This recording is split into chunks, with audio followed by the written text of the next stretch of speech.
头好痛啊！公主醒了，公主，这是哪儿？你醒了？公主，你醒了，公主你醒了，太好了，公主，哀家不是死了吗？太好了，您发生昏迷的3天3夜，终于醒了。您出了这么多汗，快喝点水。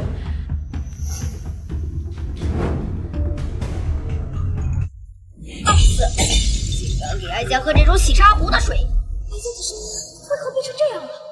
公主饶命，这已经是内务府这几日送来最好的茶叶了。他为何叫哀家公主？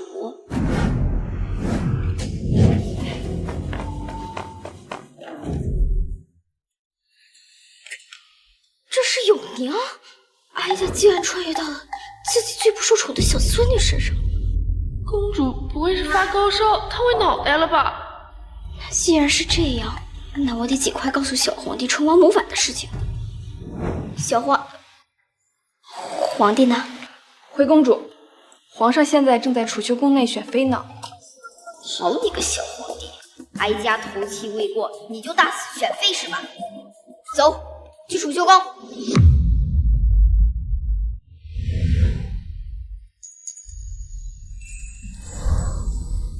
皇上，人都到齐了。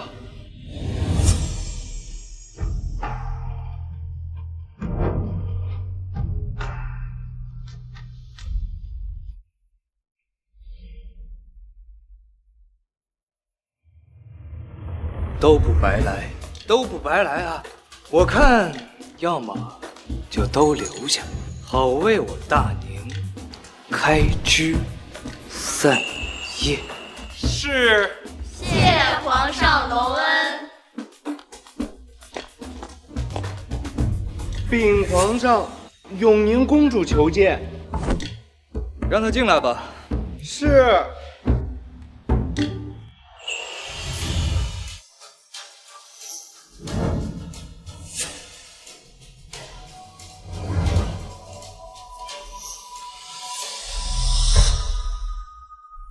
奇怪，是朕看花眼了吗？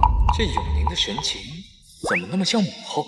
永宁，既见父皇，为何不行礼啊？这小兔崽子，还让你母后喂你！回皇上，本公主怕这礼你受不起。哦。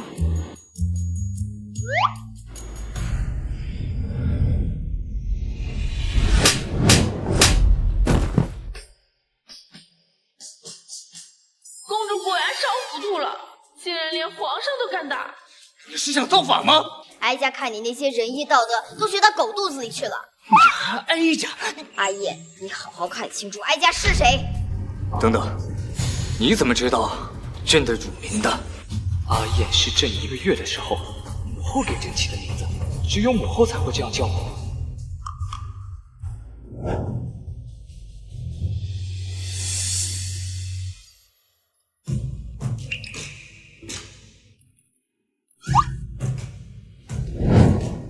母后，可您不是死了吗？怎么，哀家没死，你好像很不高兴啊？如今哀家死后头七未过，你就来大肆选妃，当真是极为孝顺啊！哪有？母后，儿子真的太想你了，我真害怕，一辈子都见不到你了。哀家养的孩子，哀家自己知道。虽然他确实晚岁了，但终归心地善良，绝不可能是如此不孝之人。到底怎么回事？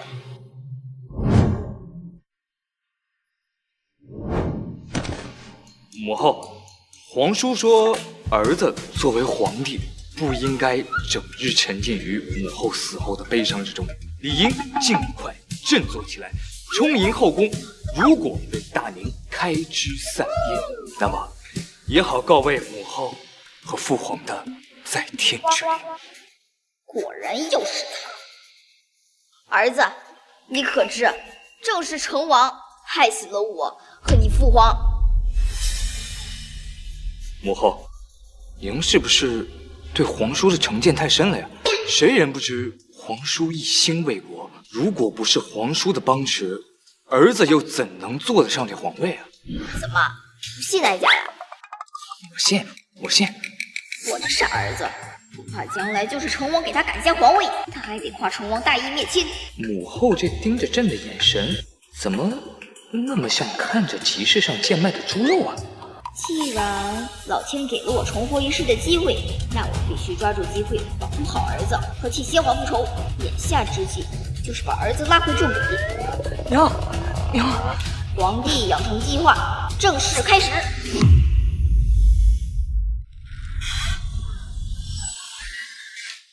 奴才见过王爷。最近本王正忙着为太后守孝，小皇帝那边有什么动静？这皇上可真是荒唐。罚家不过是按您的要求，在他耳边提了几句选秀的事儿，他便大肆全国甄选秀女。罚家听说民间和众大臣已是诸多不满。很好，他越顽固就越是迷信。现如今西南水患告急，大臣纷纷递折子之御前。你这几日托新月人缠住那小子，别让他看到那些求援的奏折。等到将相病归，看到小皇帝荒淫朝政，定会勃然大怒。到时候这天下我还不是唾手可得？这简单，皇上最近酷爱赌博，简直是日夜不眠。罚家这就去安排赌局，保管让皇上玩得尽兴，忘记这朝堂和天下的百姓。将相病归之日，就是他小皇帝退位之时。皇上特赐永宁公主明珠10壶、云锦10匹、玉镯8对、金丝楠木妆奁1套、娇绡5箱、羊脂玉碗10双。禀公主，这些都是皇上赏赐给您的礼物。有劳公公了，辛苦您带着他们把这些东西入库。咱家不辛苦，永宁公主能得到皇上如此多的喜爱，您的福气还在后头呢。你们跟我走吧。公主，昨日您冒犯了皇上，我还以为皇上会责罚您呢，没想到今日送来这么多赏赐。他孝敬给我东西，那是应该的。皇上这个时辰是不是已经下朝了，在御书房批阅奏折呢？回公主，皇上现在正在养心殿和小路子他们赌钱呢。什么？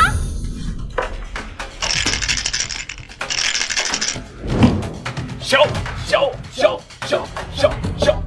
朕这把还是压大，这把肯定还是朕赢。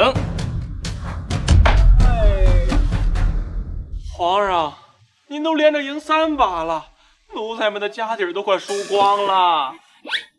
皇上您真是真龙天子，连老天都让您赢钱呢。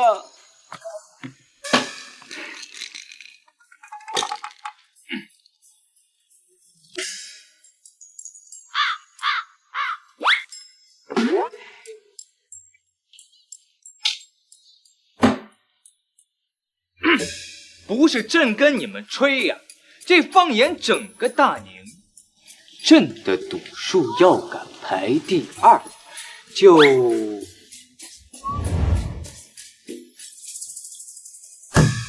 就无人敢称第1。是，来，咱们继续。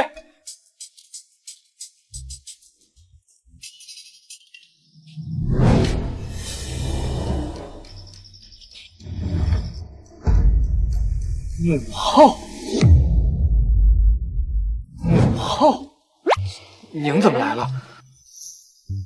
你们在玩骰子吗？我能加入吗？正好可以借这个机会啊，帮儿子戒掉毒瘾。难道您也会玩骰子？哀家年轻时可是大宁城有名的才女，除了要精通史书国策，当然还有这些玩乐之物。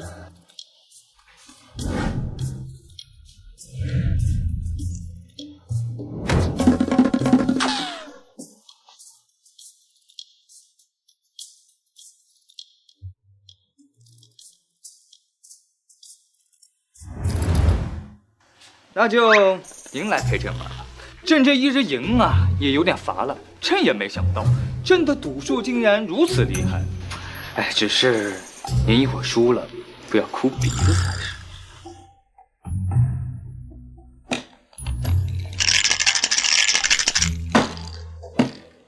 这把朕还是压大，您跟着朕压，一定能挣得盆满钵满。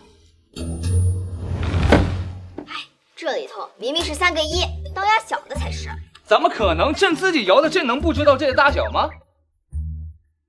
你们谁肯借本公主一些银子，包你们稳赚不赔？奴才愿意。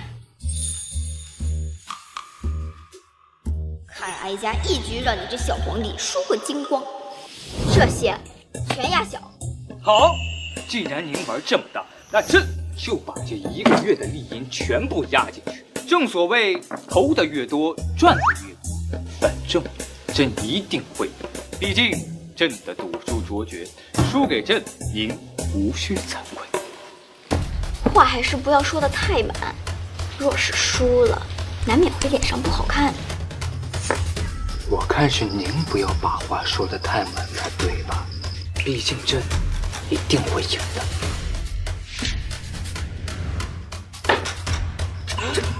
真的是小。公主，您真神了！一定是您歪打误撞才赢的这局的，敢不敢再来一局？好啊，既然你不服输，那我们就各执一中，再来一局。若是我输了，就将这些银子全部都归还给你们；若是父皇输了，从此以后不准再赌钱，而且要把这个月积压的奏折全部都批完。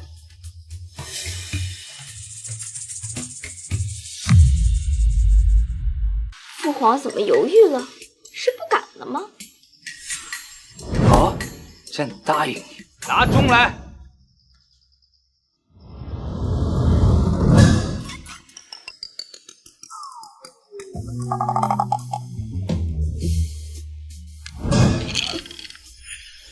朕就不信朕一直这么帅。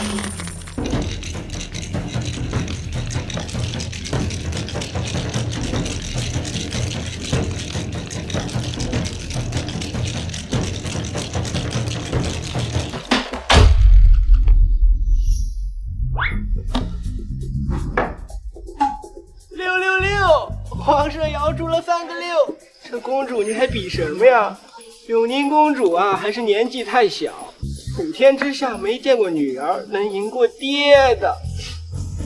王后，您别比了，朕已经绝杀。我看啊，您还是把朕的银子还给朕，让朕和他们继续玩吧。毕竟这奏折这么多字，朕看都不想看。皇上，你先别急呀，你都还没看到我这个钟的结果，如何判断自己就输赢？无论你摇出什么结果，都必输无疑。父皇，在未得到最终结果之前，永远不要认为自己是必赢的局。母后这口吻，难道她真的能赢朕？不，绝对不可能。朕这已经是最大的数字。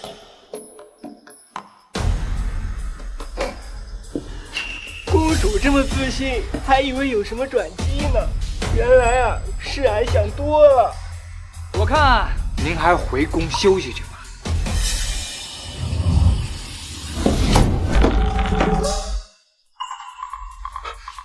6661，公主赢了！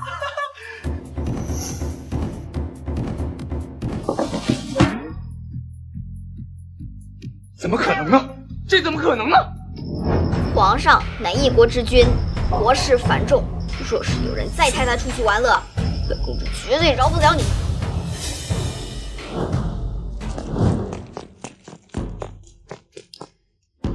小皇帝，你娘始终是你娘，我就问你一句，你服是不服？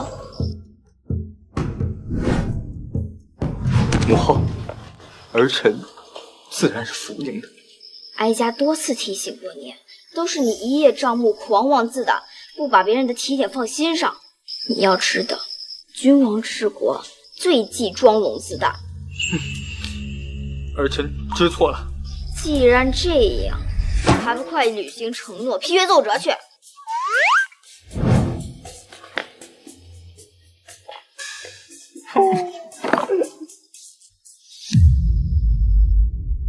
怎么样，小皇帝是不是还在和那些小太监玩骰子，玩的废寝忘食啊？回王爷，现在皇上正在养心殿批阅奏折呢。什么？奴才办事不力，还请王爷责罚。到底怎么回事？是那永宁公主赢了皇上，皇上这才不得不履行赌约，认真批阅奏折。什么？萧可生性顽劣，他怎么会听那个罪不受宠小女儿的话？奴才也不知道。明日将相并归上朝，我是让小皇帝想出治水的法子，在朝堂上发号施令，再想扳倒小皇帝，那就难了。既然如此，那不让皇上出现在朝堂之上，不就好了？王爷，皇上安置在储秀宫的秀女，或许可以派上用场。好，这件事就安排你去办。将相是3朝元老，为百官表率。若是他明日发现小皇帝不在朝堂之上，必会祭出先皇赐予的大王鞭，鞭笞皇上。众大臣也会跟风上书皇帝不贤，逼他禅位。在本王登基之日，绝少不了你的好处。奴才谢过王爷。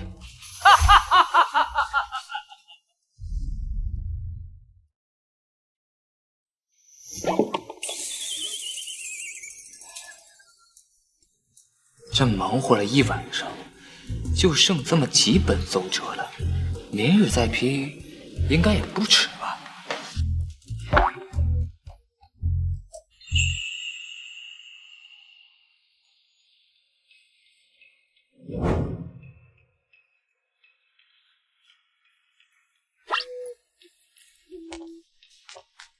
嘘。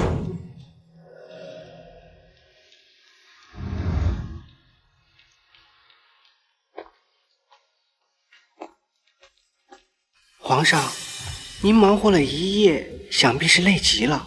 您前日新封的那几个美人儿还未去看过呢，我看不如让他们好好帮您放松一下。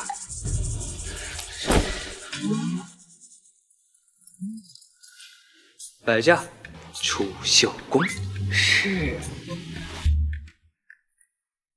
美人，别跑啊，美人！来呀，皇上，我在身后呢，皇上，快抓我呀！我跟你说，别让朕抓到你们，不然有你们好受的。皇上，我在你身后呢，我在这儿呢。皇上该上朝啦！朝堂之上有皇叔在，我一日不去没什么的。今日别再来打搅我。奴才明白。美人，咱们继续。什么？今日皇上没去上朝？是啊，公主。如今西南水患，王爷、将相和一众大臣正在紫宸殿等着皇上做决策呢。将相可是出了名的刚正不阿，而且他手里大王鞭更是能上打昏君，下打奸臣。若是儿子真惹恼了将相，再加上成王在背后撺掇，儿子的皇位恐怕难保。走，我们去找皇上。荒唐！水患猖獗，灾民到处流离失所，地方官员层层向上递重得到御前，却至今没有得到处理。朝廷每年给你们发那么多银子，是让你们吃土壤的。相爷，您也不能怪我等啊。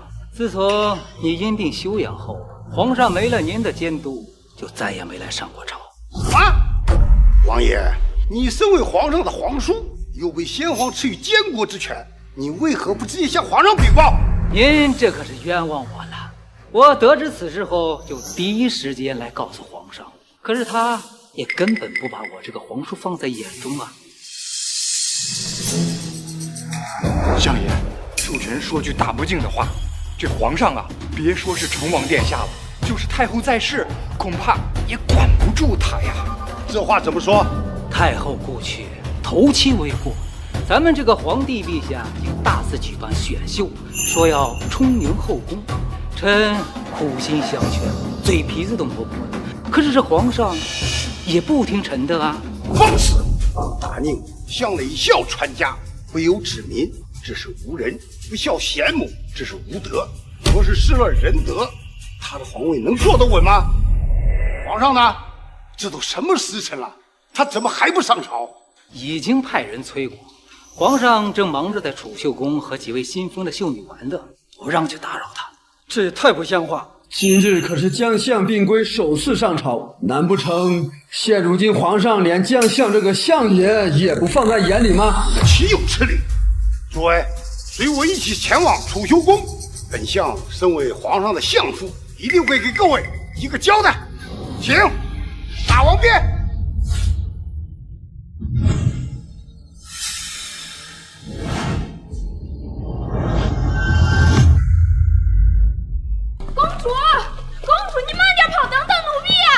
成王那么狡猾，说不定已经带着将相往储秀宫去了。相爷生性正直，若是被他撞见儿子在和秀女嬉闹，肯定饶不了他。快点，再不快点就来不及了！哎，相爷，就算您要责罚皇上，也得等私下里啊。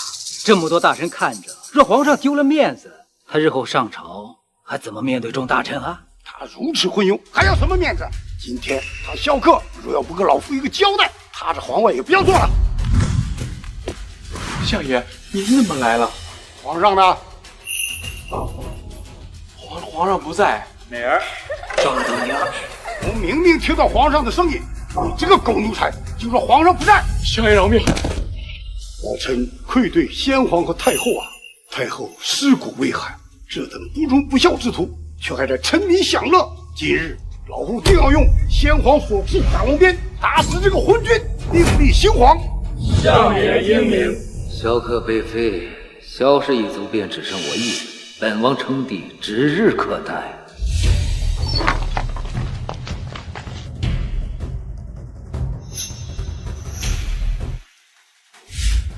小美儿，终于抓到你了。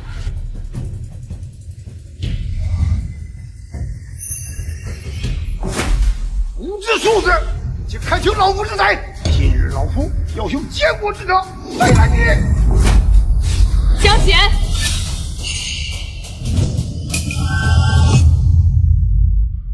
江贤，难道是本相听错了吗？刚才一瞬，竟听到了太后的声音。您还在等什么？大明的江山社稷可不能毁在皇上手里啊！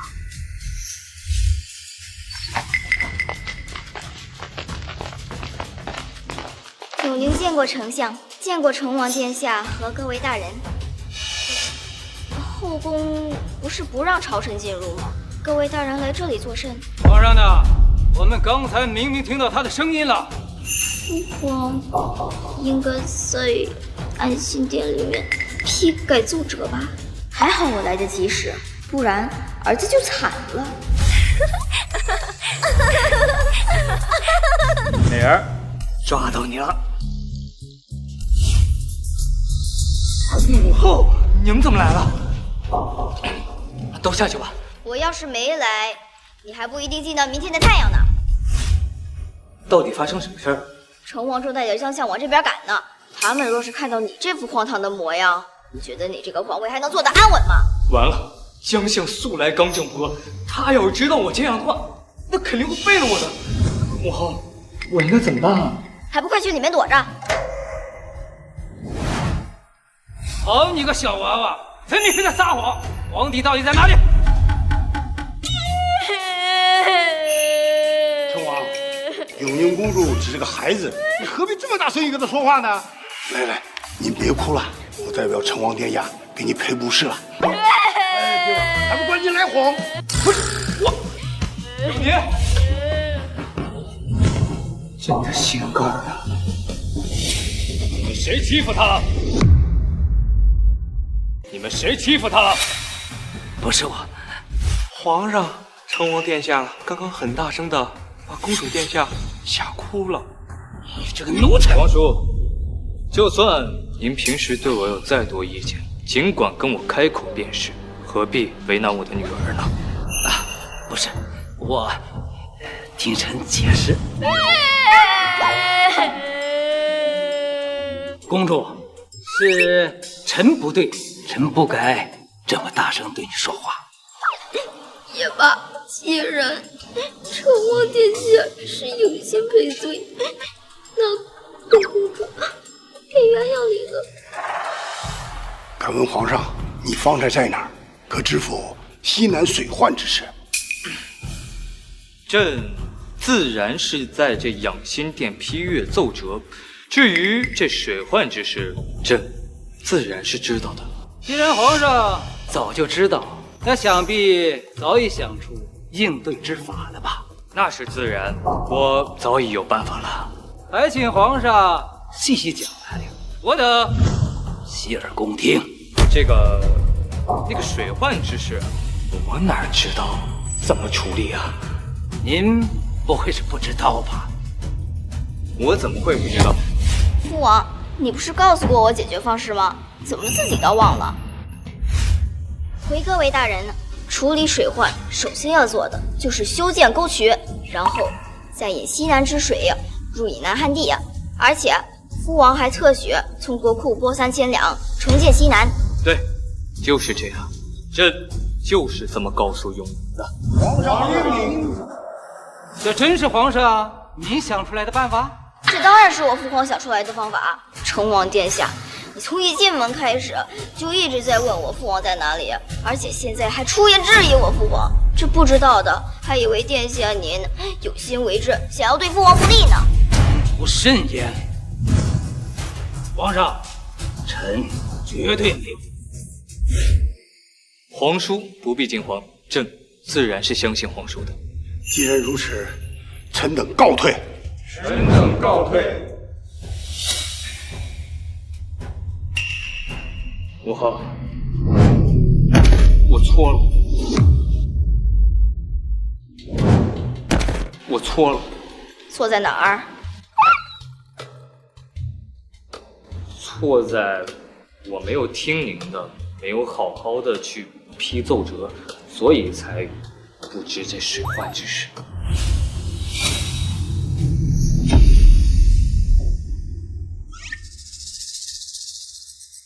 皇上，你若是不想要今日之事再次发生，就听哀家的，把储秀宫里的秀女都散了吧。那不行，没了这储秀宫，朕可怎么活啊？若不是你沉迷女色，那相爷和成王又怎会抓住你的把柄？那也不行。那哀家就去找太监宫女聊一下皇上的少时趣事。母后，朕好歹也是一国之君，那儿时那些糗事要是被别人知道了，那朕还怎么做人？算了，朕一切都依母。君无戏言，哀家相信皇上一定会尽快散尽储秀宫的。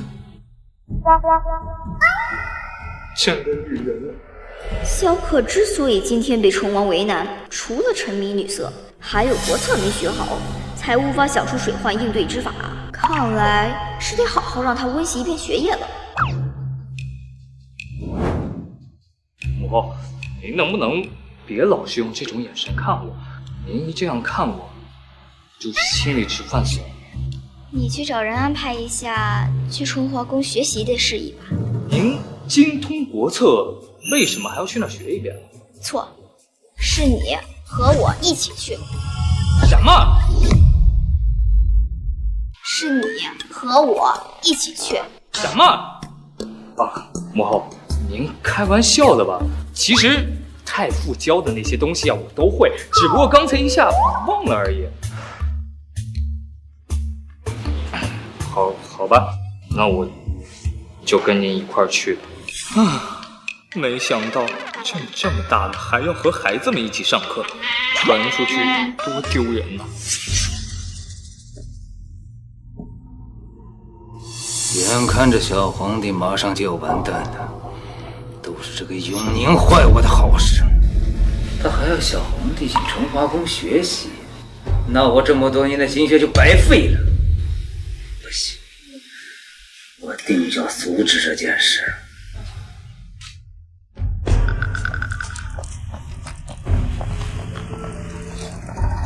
舅舅，不是说您带着江相去宫里找皇上了吗？我带着江贤。原来是这样，那永宁不过是个爬床婢女所生的公主，舅舅不必放在心上。万不可掉以轻心。本王瞧着那永宁，竟有几分太后的神似。皇上那边，你一定要阻止他进崇华宫。舅舅放心，皇上最是宠爱本宫，此事交给我，你且放宽心。你们稍等，我去几句。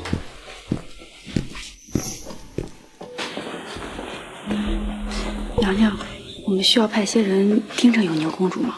不必听舅舅危言耸听，皇上最宠爱的一直都是我的温宜。至于那永宁孤苦伶仃，皇上不过是可怜她罢了。淑妃娘娘，小的刚刚得到消息，皇上今晚翻了您的牌子，您快些回宫准备着吧。看到了没有？这后宫皇上只专宠本宫，也只会听本宫一人之话。皇上，你怎么这么久都不来陪臣妾呀？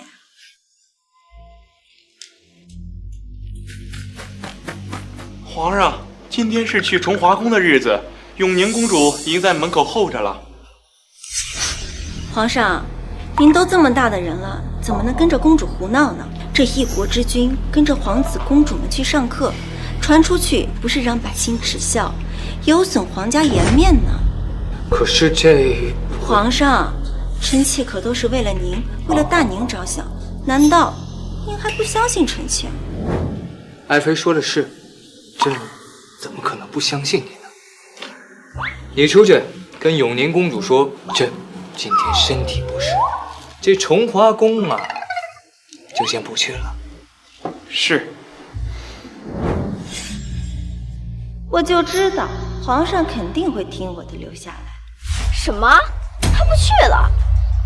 这淑妃是崇王的外甥女，说不定此事就是崇王授意，为了不让小皇帝去崇华宫学习。那你再进去告诉他，就说我在外边等太久，晕倒了。是，公主殿下。皇上，永宁公主在外等候您许久，竟一时身体虚弱，晕过去了。什么？公主在哪儿？快请御医！皇上，您这几天忙于政务，都没有好好陪过臣妾。反正那永宁不过是一介宫婢之女而已，反正你也不喜欢她，她死了就死了呗。放肆！朕再不喜欢永宁，那也是朕的亲生骨肉，哪里轮得到你一个妃子，在此对她如此恶毒的诅咒？皇上息怒，臣妾知错。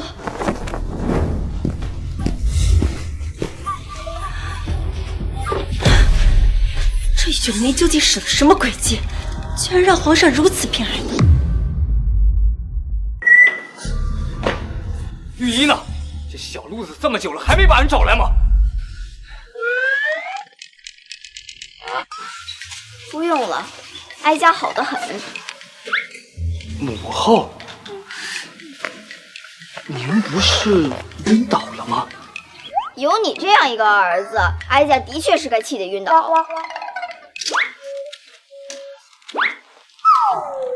下来点。哎，还不快跟哀家去崇华宫！哎呦，疼疼！哎，疼！母后，慢点。哎呀，母后，您别拉朕，朕自己走就是了。走。见过皇，见过父皇，见过皇。微臣见过皇上。我这段时间挺用心教皇子公主的，应该没有犯错呀。皇上怎么突然过来了？父不必得礼，今日皇上他也是来学习的。那大家请坐吧，咱们开始上课。今天讲的是《诗经》，关关雎鸠，在河之洲。窈窕淑女，君子好逑。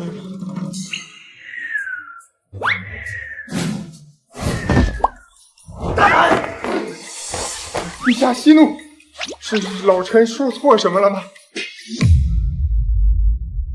陛下息怒，是老臣说错什么了吗？这没有，你先起来吧。太傅，您多虑了。其实皇上只是觉得你讲的实在太好了，所以想要自告奋勇，想让你考考他。母后，您真是我亲母后啊！这原来是这样，皇上满腹经纶，还这么谦虚，真的是让老夫刮目相看呀。相考论不上，老夫正好有一些事情想要请教皇上，还请皇上指教。太傅请讲。如果发生饥荒，国库存粮稀缺，是先开仓放粮，还是督农劝桑？这个问题问得好啊。这个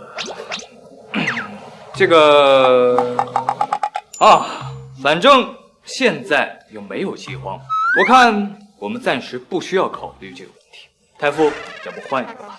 哎，陛下怎能这样说？太后故去之前曾讲过，未雨绸缪，方为治国之策。太傅，皇上把大宁治理得很好，所以没考虑到此问题，也是情理之中。要不让八皇子来回答吧。回太傅，如果城内真的闹饥荒，应该以救急为主，先开仓放粮，稳住民心，再分令劝农，方解此局。八皇子说的对呀，治国如同治水，稳定民心最为重要。父皇，看来八皇子哥哥比你还厉害一些。朕身为一国皇帝，学识竟还不如6岁的儿子，难道真像母后说的，朕是个无能的纨绔君王？明明我才是父皇最宠爱的公主，凭什么有你一个下贱宫女生的女儿，也配得到父皇的宠爱？要向父皇证明我才是最厉害的公主。幼娘，你怎么能这么没有尊卑？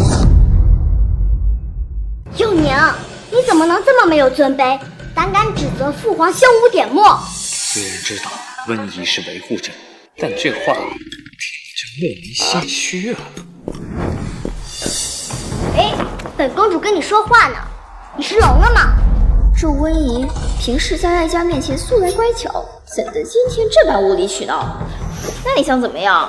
你那么大言不惭地说弄父皇的不是，分明自己也是个无用的脓包。我们让太傅再出一次题，你敢不敢与本公主比学识？温宜妹妹不仅是父皇最疼爱的女儿，更是太傅最得意的学生。这永宁怎能跟温宜妹妹比？温宜，你莫要胡闹，赶快坐回去！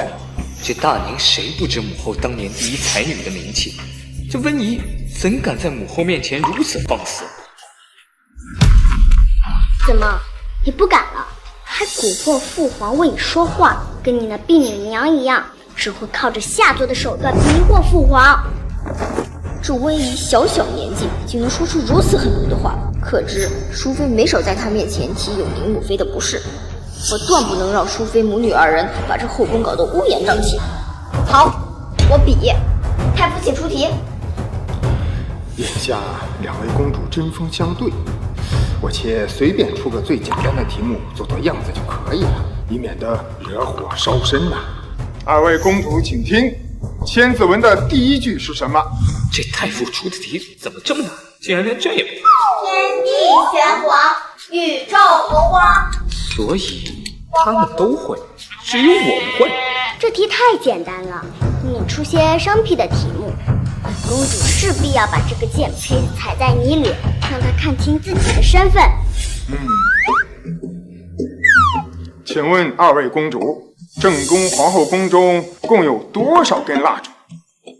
这道题连老臣我也不知道正确答案，只有内务府那边才有记录。这下你们回答不出来了，我就按平局给你们定。本公主母妃只是非问，我哪知道皇后要用多少蜡烛？这太傅分明就是在胡乱出题。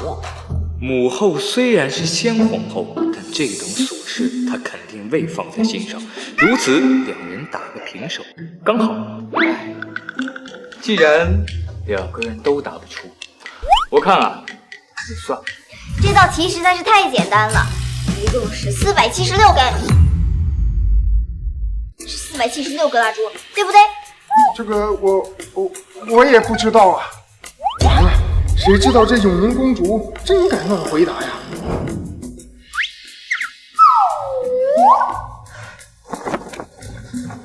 来人，奴才在。去查查寒庄宫的蜡烛一共有多少根。是。秋宁，我看你就是随便说个数罢了，数还在这儿。我告诉你，欺君可是要砍头的。温宜，你怎敢如此对永宁说话呀？还不快回去坐着！父皇，你别信，你对父皇都是喜欢我和母妃的。自从永宁醒过来以后，你就不喜欢我们了。温宜，温宜，你怎么哭了？皇上，您对臣妾有意见，何必为难温宜呢？她还只是个孩子。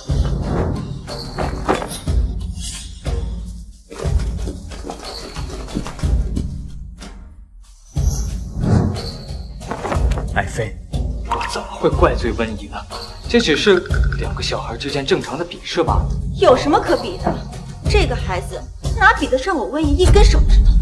这样恶毒的口吻，真的是从前在哀家面前那个贤良淑德的淑妃吗？禀皇上，奴才刚刚去内务府查了一下，寒章宫的蜡烛的确是476根，永宁公主说的没错，刚好对上。果然是朕的母后，竟然连这等瑕事都记得一清二楚。不可能，绝对不可能，他只是随便说个数罢了。奴才又不是瞎子，怎会连数字都认不得？你个野种，也配和本公主比？哎，温宜，温宜，你给我走开！给我走开！走开！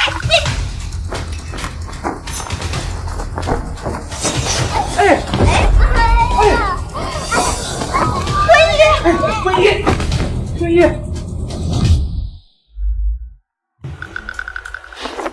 这都多少年了，这后宫陷害人的方式可是一点也没变呢。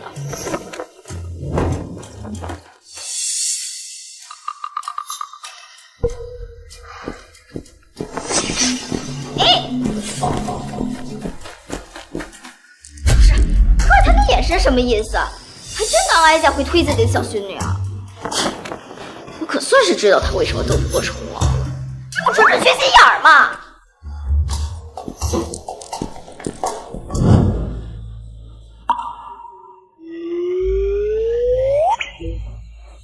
母后，别叫哀家母后，哀家没你这等蠢笨的儿子。母后，儿子知道错了，您就让我起来吧。我知道您没推温宜，但方才好歹是在外面，我理应护着自己的妃子和女儿啊。你让哀家说你什么好呢？那淑妃为人跋扈，不堪圣宠，你却专宠她一人，这不更助长她那嚣张的气焰吗？母后，其实淑妃性子不坏，内心一向良善，而且还很会为朕着想，很适合当朕的知心枕边人。况且您曾经不是很喜欢她吗？那你就当哀家是眼瞎。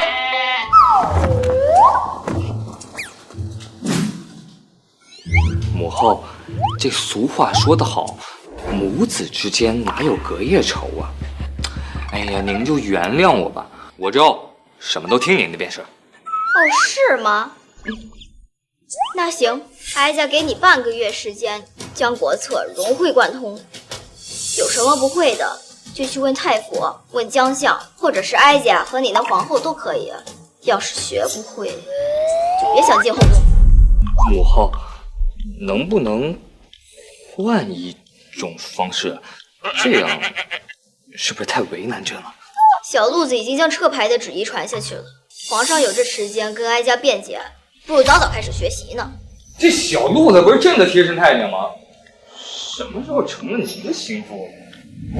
乖儿子，加油！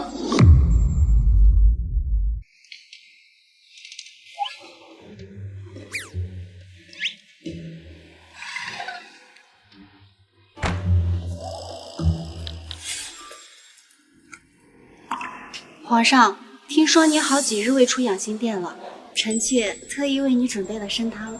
参汤稍后再说。皇后，你和母后一样都是才女，你快过来给我讲讲这段什么意思？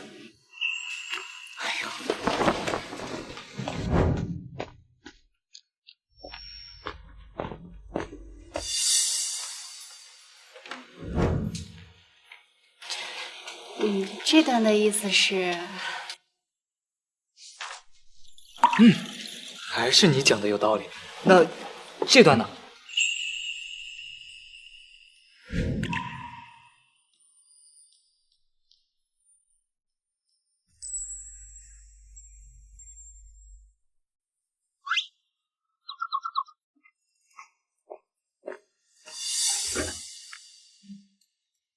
皇上呀，好久没放皇后娘娘的牌子了。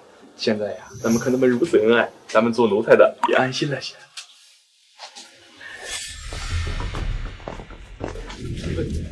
淑妃娘娘，皇上跟皇后在养心殿学习国策呢，吩咐了不许外人打扰。放！你个狗奴才，睁大眼睛看清楚，本宫是外人吗？可能是奴才听错了，皇上说的是不许任何人打扰。大胆！你敢这么对娘娘说话？奴才也并非有意为难淑妃娘娘，只不过现在皇上学习势头正盛，如果您进去了，岂不是打扰他的兴趣？那为何皇后可以？皇后博学多才，满腹诗书，还能为皇上解答疑惑。您要是有这本事，你也可以进。本宫一介武将之女，哪会咬字嚼字，断章实句呀？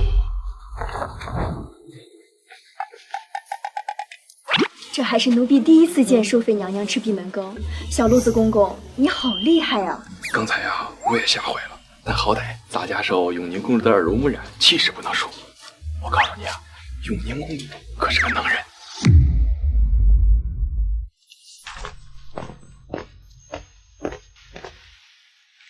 公主，小路子来报说，皇上这几日都在养心殿内读书，后宫都没有去过。倒是皇后经常过去送参汤。当初这正宫皇后也是哀家精挑细选，才貌学识既是上乘，可惜太过规矩，不争不抢，每日都在佛堂安稳度日，自然什么都被那跋扈的淑妃压一头。看来这父皇也不是无药可救，要是能在半个月内调节好父皇和皇后娘娘的关系，也算是一举两得了。国君国母心和，大宁方可永盛。公主，您就放心吧，皇上会明白您的苦心的。但愿如此。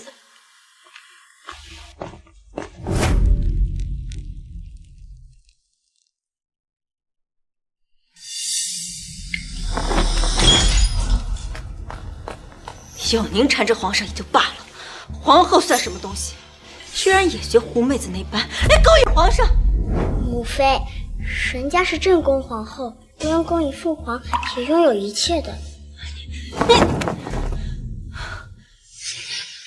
这要说起来，都怪太后那个老东西。当初本宫跟江令贤同时进宫，要不是那个老东西非要立那个贱人为皇后，说不定现在住在韩章宫的就是本宫。母妃，皇后娘娘是将相孙女，身份高贵，从小就当做皇后教养，那等胸襟气度，咱们比不了。你到底是谁的女儿？从本宫肚子里出来，委屈你了是吧？女儿说的都是实话，你怎么还破防了呢？你给我滚出去！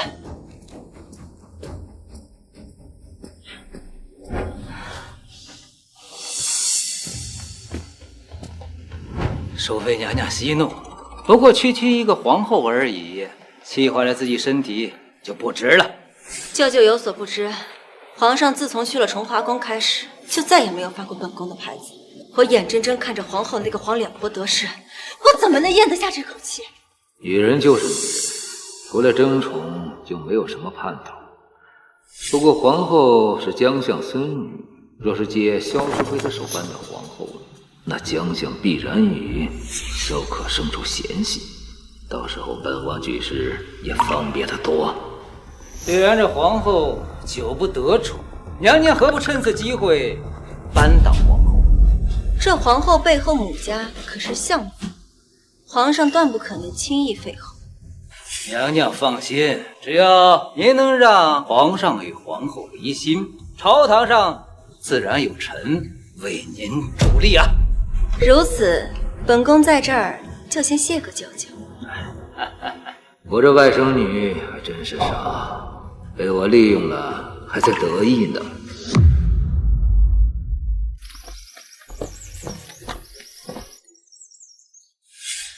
公主，那不是皇后娘娘吗？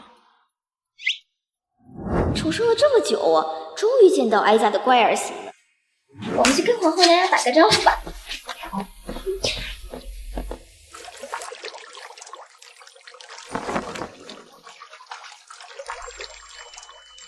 娘娘，奴婢真为您高兴。最近您的状态越来越好了，脸色也红润了许多。难道本宫之前状态不好吗？还说呢，您之前大门不出二门不迈的，就守着一方佛堂度日，任由淑妃爬到您的头上作威作福，皇上几乎都快忘了您。不过现在你们二人整日在一起，真是让人好生羡慕啊！他是大宁的皇上，并非我一个人的郎君。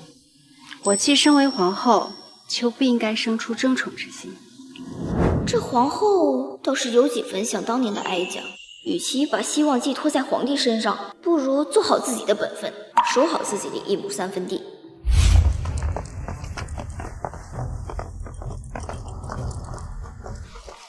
哟，听说姐姐不是日夜陪在皇上身边，怎么今日有闲心到这来喂鱼了？啊，莫不是性子太过无趣，被皇上厌弃了吧？莫不是性子太过无趣，被皇上厌弃了吧？小夏，我们走。怎的？被我说中了？我就说皇上怎么会对你有兴趣？这某些人啊，就像这池子里面的鱼，皇上想起来了呢，就逗一逗；想不起来呀，就让他自生自灭了。公主，我们要不要过去看看？再等等。你怎么敢这样说娘娘？放肆！你什么身份，竟敢和娘娘顶嘴？看你又是什么身份，敢动我的人！娘娘恕罪，奴婢呀，只是帮您教养一下这个以下犯上的贱婢罢了。以下犯上吗？有点意思。小夏，那就教教淑妃娘娘，以下犯上该是什么惩罚？娘娘，你要为我做主啊！娘娘，你这个打我的人！我为后，你为妃，本宫为何不干？本宫之前只是不想同你计较罢了，竟真让你觉得本宫好欺负。本宫就算是鱼，也有很大的度。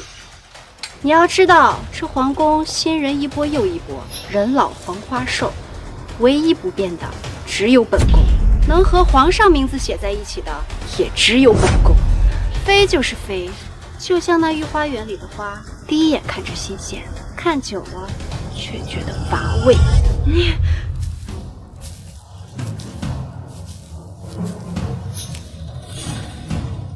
可是母妃，那水很凉的。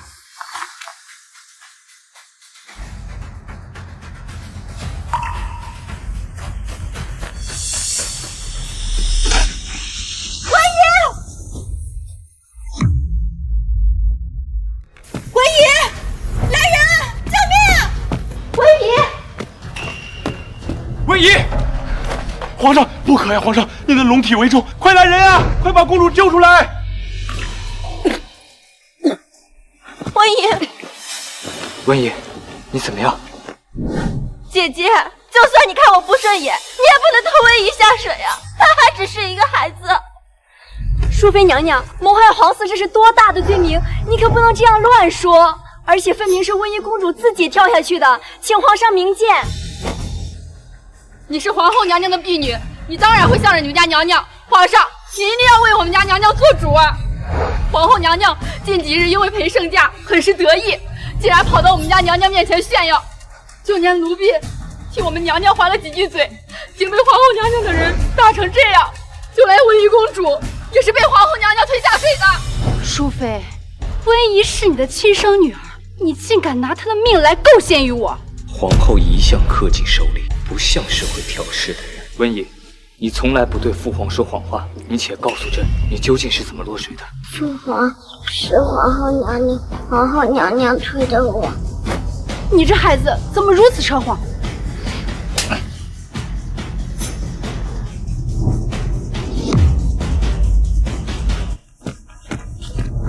父皇，你糊涂啊！怎可大庭广众之下对皇后娘娘动手？儿臣方才在后面看到了，分明就是淑妃娘娘指使温爷跳下去，然后诬陷皇后娘娘干。永宁公主，我知道你和本宫有过节，但你怎么能说是我推温宜下水的呢？她是我的亲生孩子，虎毒尚不食子，看到她这样，我的心都要碎了。父皇，你怎么能怀疑母妃呢？难道我们两个在你的眼里就这么恶毒吗？即使如此，皇上刚才为何要叫人叫温宜上来？臣妾还不如跟温宜一起跳下河去死了算了，免得在这受皇上猜疑。爱妃，你说的这是什么话？朕怎么可能不相信你？而且你怎么能说出来带着女儿去死这种话呢？这淑妃装柔弱的段位如此低劣，偏偏将哀家这个傻大儿吃得死死的。柳宁，此事与你无关，你就不要掺和了。朕算是看明白了，这件事就因皇后善妒，还想伤害朕的孩子。这样的女人根本不配为皇后。自你当太子开始，我就嫁给你，我们10年的感情，你现在就用一句善妒来概括我。我是女人，我就算会嫉妒，我有错吗？本宫就算再有怨，也不会对孩子下手。父皇，您绝不可轻信一面之词呀！皇后娘娘可是你的结发妻子呀！又是你这个死丫头，坏我好事！大胆！你这臭丫头，居然敢这样质疑皇上！皇上，都是你平常对这死丫头太过纵容，才纵容她这般以下犯上。我看不如就将永宁这丫头一并处理了。放肆！放肆！朕之前就跟你说过，不许再对永宁说如此大逆不道的话。公主，本宫知道你是一片好心，你不必再为本宫求情，免得与父皇责怪于你。我与皇上相识于10年前，那个时候我们甜蜜又恩爱。可是自从他坐上皇位以后，一切都变了。他觉得本宫无趣，更加喜欢漂亮的淑妃娘娘。或许他早已忘了曾对祖父承诺会好好对我的那些誓言。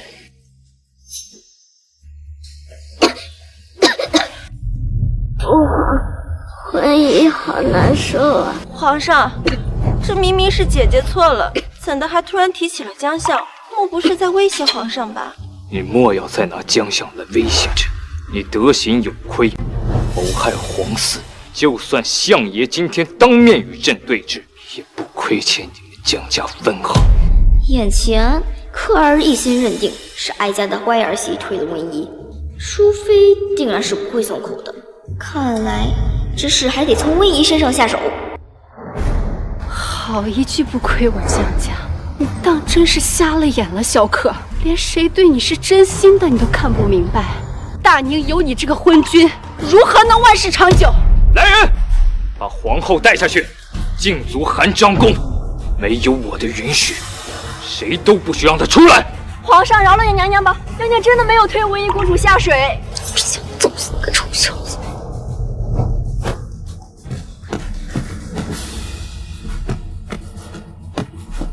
皇，儿臣刚才说错了，推我下水的不是皇后娘娘，是母妃。孽障！你在胡说什么？皇上恕罪，温宜她是胡说的。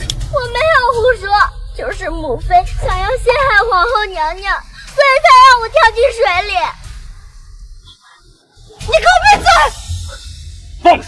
朕还在这儿呢，你就敢这么对待温宜，可想平日里你对待她是什么模样？皇上，温宜是我的孩子，我怎么会推她下水呢？皇上，事到如今还在狡辩。来人，把淑妃带下去，禁足关雎宫1个月，宫内丽饮减半，没有我的允许，谁也不许去看他。皇上，皇上！臣妾告退。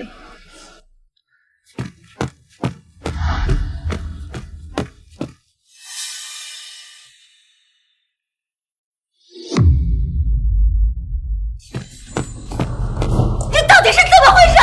为什么要在皇上面前打本宫的脸啊？现在真正本宫就要扳倒皇后，你就得成为你父皇的嫡公主了。知不知道我做的一切都是为了谁呀？你知不知道？你才不是为了我，你一直都是为了你自己。你一直都嫌弃我是个女儿，你一直都想再生个弟弟，所以才让我一遍遍的自杀来获取父皇的宠爱和黎明。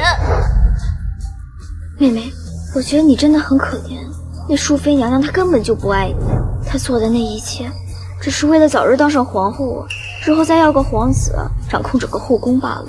你胡说，母妃那都是为了我筹谋。你只是个小孩子，身体柔弱，她就让你跳进那么冰冷的河水中。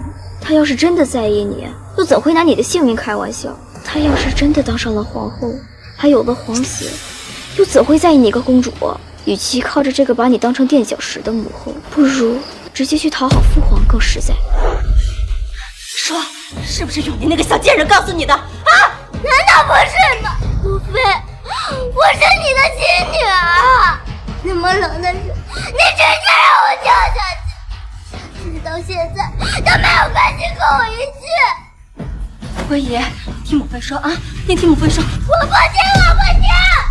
从今以后，我再也不会为了你当成父王。我怎么就认出你这个没良心的女儿啊！王爷，淑妃娘娘因构陷皇后被禁足了。什么？非本王那么提点她，真是成事不足，败事有余。没了淑妃在小可耳边吹枕边风，那本王的大事岂不是又要搁置了？近日城内涌进许多流民，王爷不妨借此事做做文章。有道理，本来百姓就对萧可怨声载道，若他下令将流民赶出京，那帮流民必会反。到那时，本王就不信那群大臣还会为萧可说话。主子，皇上已经在外面站了1个时辰了。外头天气炎热，你去把皇上请进来吧。娘娘，你糊涂啊！父皇昨日都那么对你了，一定要让他尝一番苦头才行。就让他在外头晒着。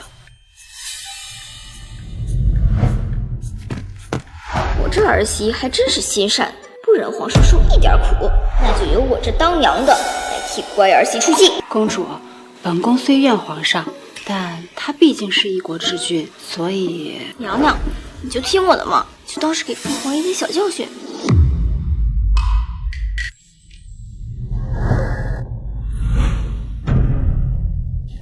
回皇上，娘娘说您还是先请回吧，她现在正忙着和永宁公主说体己话呢。你进去告诉皇后，朕不急，等她什么时候有空了，朕再进去便是。哎呀，皇上啊，您可就别再惹皇后娘娘生气了。别人啊是面壁思过，咱们呀可要被太阳烤化了。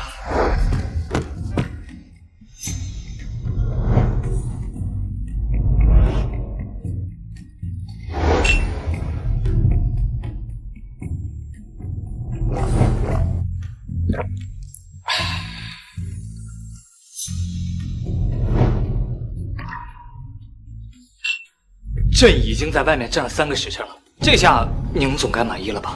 皇上为什么对永宁说话这么恭敬？本来就是你错怪了皇后娘娘，理应向她赔罪，怎么就连这点苦头也吃不了呢？行，儿臣知道错了。皇上，您刚刚对公主自称什么？完了，这皇上不是真的被我气傻了吧？竟然开始自称为公主的儿子。不，肯定是我疯了。永宁分明是皇上的女儿。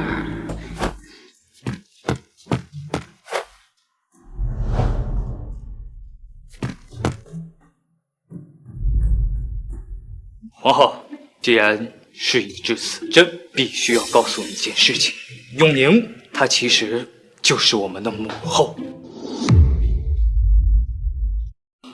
皇上，您万不可拿臣妾开玩笑。母后刚去世，你怎么对她如此不敬？何况她分明是永宁公主。乖儿媳，还是你知道为哀家着想。当初哀家向将相承诺，克儿不会负您。如此想来，是哀家对不起你们江家。这熟悉的口吻，母后曾经就是这么叫本宫的。母后，儿媳见过母后。乖儿媳，快起来，不必多礼。哀家现在的身份只是永宁公主。自从您走了之后，儿媳真的很想您。哀家知道你是一个有孝心的，不像哀家这个混账儿子一样，让你玩了吗？乖儿媳，昨日的事说到底都是哀家没有教育好克儿，让他中了那淑妃的温柔刀。哀家这儿子也没什么坏心思，就是耳根子软，容易被人迷惑，你且多担待一些。母后言重了，儿媳不敢。不过没事，如今有哀家在，他若是对你不好，哀家就狠狠地收拾他。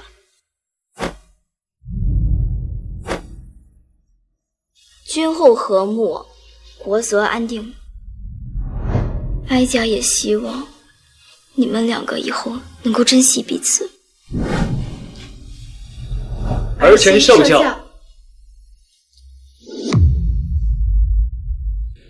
禀皇上，近来3位侍女大量流民都涌入到了京城，已经严重影响到了百姓的生活，还请皇上圣裁。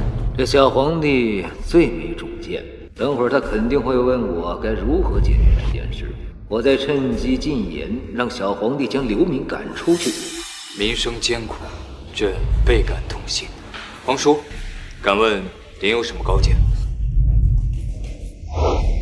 回皇上，那些流民虽可怜，但京城的百姓才是皇上的子民，把那些无知流民统统赶出去，免得寒了京都百姓的心。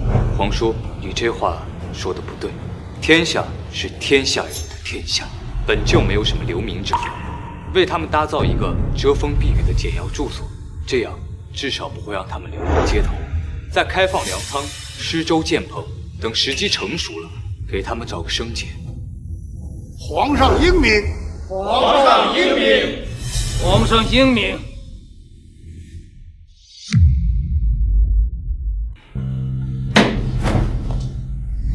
这个小客竟敢当众反驳本王，他算是个什么东西？王爷息怒，如今淑妃娘娘被软禁，那些大臣们自然认为您会跟着失势反过来讨好丞相。你说的不错，这个萧克仗着朝堂上有将相在把关，翅膀是越来越硬了。若是让他得了民心，那还得了？王爷，既然小皇上想建棚施粥，获得民心，那么咱们可以借此机会在粥里下毒，皇上就洗不清这残害百姓之罪名了。有道理，他想仗着这点小小的恩惠安抚民心，那我就让他被万民唾骂。你找个信得过的心腹去办这件事，务必要万无一失。奴才遵命。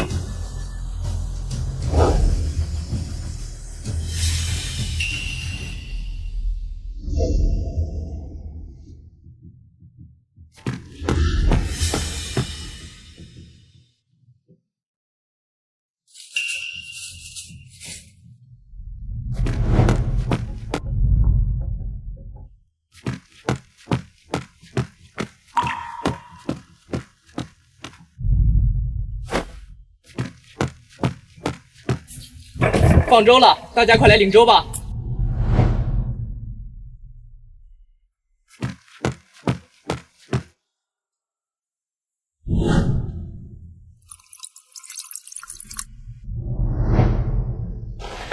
多亏了皇上让我们有栖身之所，不然我们现在还睡在大街上呢。我大娘有这样的皇帝，真是百姓之幸啊！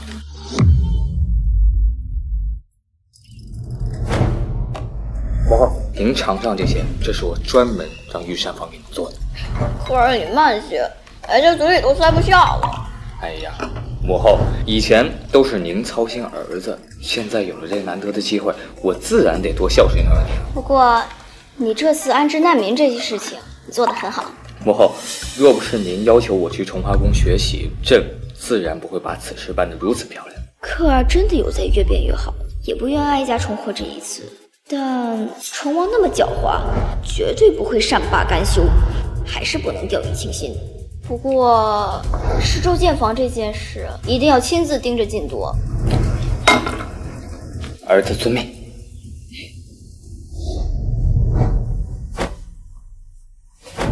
我的肚子啊！皇上，不好了！从宫百姓喝了咱们的粥，中毒死了。百姓都在相传是咱们的粮食有问题。怎么可能？咱们的粮食不可能有问题，此事定有蹊跷。母后前不久刚跨过朕，还提醒朕派人时刻盯着施粥。如今出了这事儿，她一定不会放过我的。怎么办呀？哎，对，还有皇叔，你快去将皇叔请来。此事万不可告诉永宁公主。奴才遵命。幸好还有皇叔可以为朕出谋划策。臣见过皇上。皇叔免礼，您可算来了。竟有这事！皇叔，您可要相信我，此事定是有人诬陷于朕。若江小和众大臣知道此事，定会责怪于朕疏于防范。皇叔，此事只有您能帮我了。皇叔，你尽管放心去查，无论查出来是谁，朕都会为您做主。既然如此，老臣遵命。太好了，那就请皇叔尽快查明凶手，还朕一个清白。这小皇帝还真是没脑子，竟让本王这个幕后黑手亲自去查，到时候正好将这事嫁祸到江相一派大臣的身上。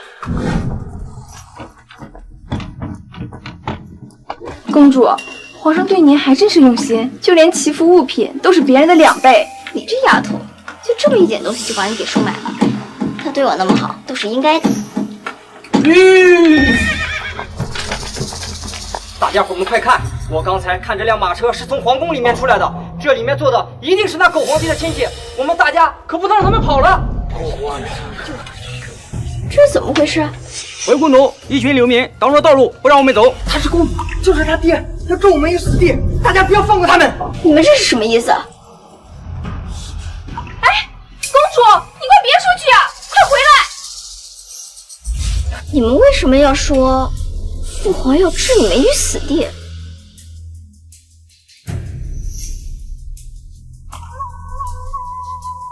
那你这个粮仓不是白开了吗？岂有此理！生了这么大的事，宫里竟无一人告诉本公主。云香，帮我拿去喜服的东西都拿过来分给大家吧。是。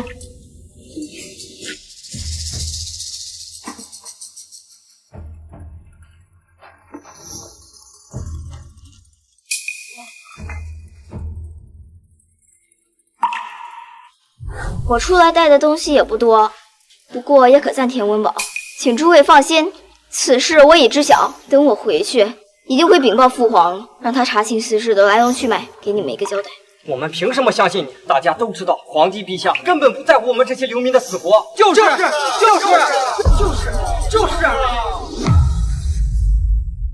那只是父皇说到的小人的挑拨。况且，若是他真的不想接纳你们，又何必要费力打开粮仓来救济你们呢？我也只是一个7岁的小孩，也没有骗你们的道理，请你们一定要相信我。行，那我们再相信你一次。如果你帮不了我们，我们也不怕闹到皇城去。不去太庙了，掉头回宫。是。哀家该说你是蠢还是傻？这么大一件事，你未告知哀家，就派城隍去查。母后息怒，儿子也是害怕您责怪儿子办事不力，这才不敢告诉您的。是。事情已经这样，责怪你也无用。眼下最重要的就是想出解决办法。你且在朝堂稳住大臣，剩下的你交给哀家去吧。是。你去御膳房亲自盯着，重新熬制一锅粥。本公主要亲自给流年陪施粥。奴婢这就去。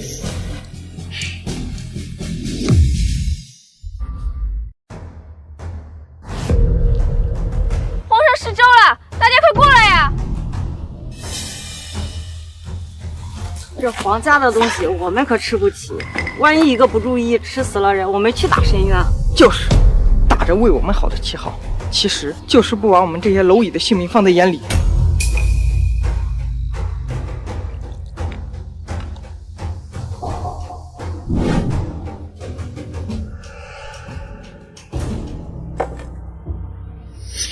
各位，我是当朝皇帝最小的女儿永宁。我知道你们害怕这粥有毒，但本公主如今也喝了这粥，却没事，足以证实此粥无毒。上次必定是奸人作祟呀，想让你们对皇上失望。皇上爱民如子，万万没有放弃一个子民的意思。如今这粥就在你们面前，难道你们还要活活饿死吗？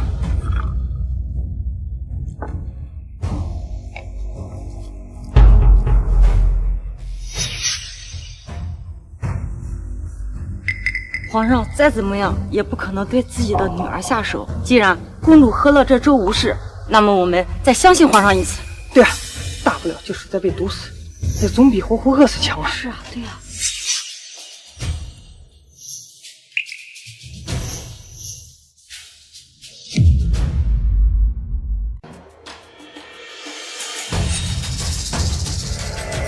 公主，今日的粥都分完了，带来的水果也给大家都分下去了。刘明晶喝了永宁公主带来的粥，我得回去将这事告诉王爷。谁在那儿？想必一定是上一次投毒的人。你拿着本公主的令牌去官府那儿叫人去，一定要追上他，不能让他再次跑了。公主，公主，要去也是奴婢去啊！这是什么？怎么这么快就不见？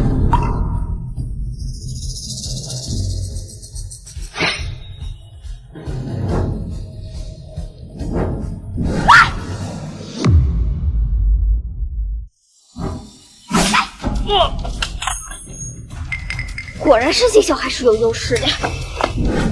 我警告你，你别乱动！不听你，还要威胁老子！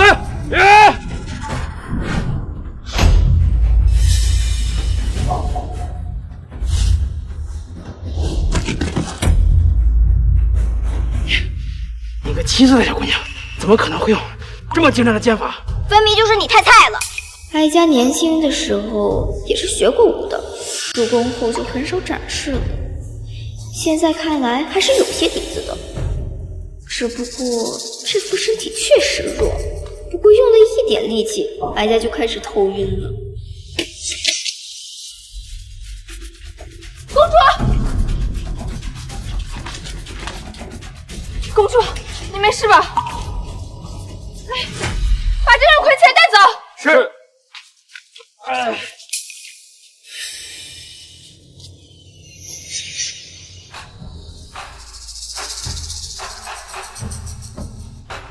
公主到底怎么样？她要是出了什么事，朕绝不会轻饶你。回禀皇上，公主殿下只是太过劳累，所以才昏迷了过去，稍后就能醒来。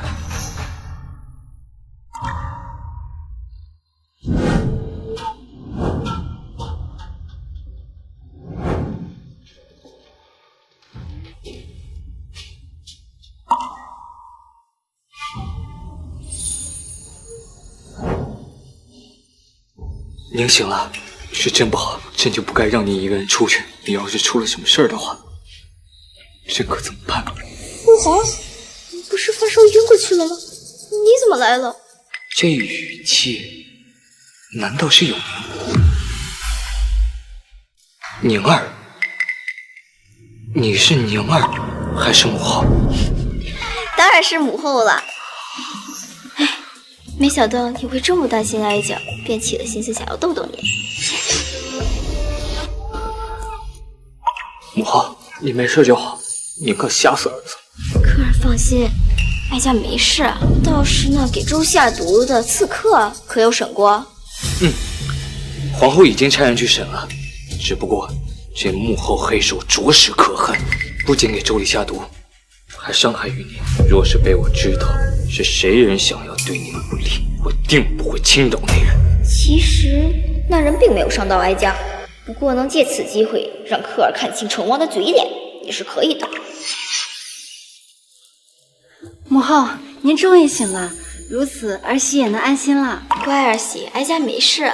那刺客可审出结果来了？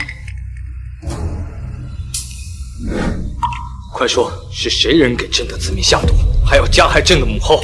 回皇上，那刺客说他所做的一切都是受成王之使。这怎么可能？怎么就不可能？你记不记得哀家刚穿过来跟你说了什么？儿子，你可知正是成王害死了我和你父皇？难道这一切都是成王所为？那当然了，你这榆木脑袋，非得让那老东西再害死你母后一次，你才敢相信是吧？不，我不会再让他伤害你了。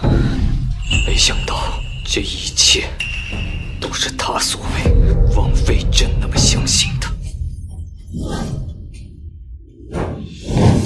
母后，儿子错了，是儿子被那奸人所蒙骗，还天真的以为他是为了我好，才导致年前日差点又被那奸人所伤害。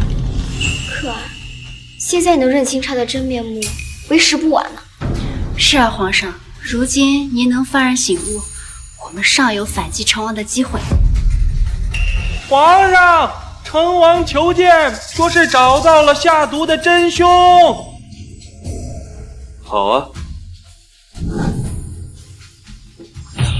他来得正好。可儿，母后，您放心，从今以后，朕绝不会再被那老匹夫所诓骗。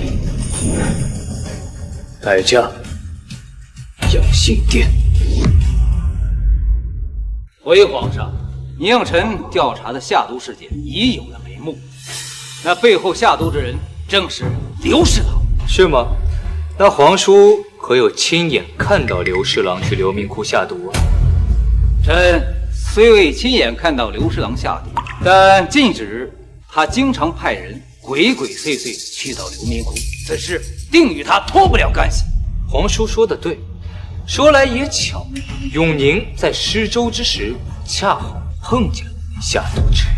按照皇叔所说，那下毒之人理应是刘侍郎的手下，可在审讯之时，那人却说是皇叔的手下。竟有此事？请皇上明察，此番定是有人故意陷害不成？朕倒要看看你这副伪善的嘴脸还能维持多久。朕自然是相信皇叔的，所以朕就留了那下毒之人一命，让他当面与皇叔对质，以还皇叔清白。来人，将那下毒之人带上来。